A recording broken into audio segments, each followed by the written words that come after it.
একজন ইউনিয়ন পরিষদের চেয়ারম্যান তার প্রশাসনিক কার্যক্রম ছাড়া বাজেটের যে ব্যয় সেগুলো ছাড়াও সে কিন্তু জনহিতকর বিভিন্ন ধরনের কার্য সম্পাদন করে থাকে। যেমন ধরুন দেওয়া আর খাদ্য সহায়তা দেওয়া। এছাড়া দেখা যাচ্ছে যে আপনার যে ঝামেলাগুলো হয় পারিবারিক আদালতের মতো কাজগুলো ইউনিয়ন পরিষদে সম্পাদিত হয়।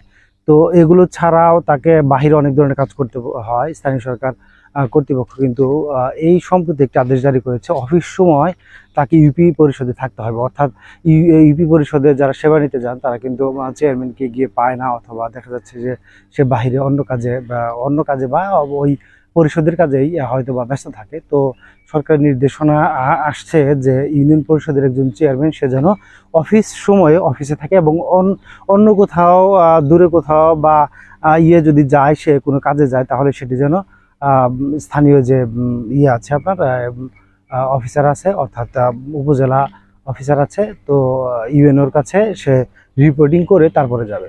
তো এই সংক্রান্ত বিস্তারিত তথ্য বা একজন ইউপি চেয়ারম্যানের কাজ কি বা কখন কি থাকবে, এই যে সরকারি নির্দেশনার কপি, সেটা আমি ভিডিও ডেসক্রিপশনে লিঙ্ক দিয়েও সেখান থেকে দেখে নিতে পারবেন।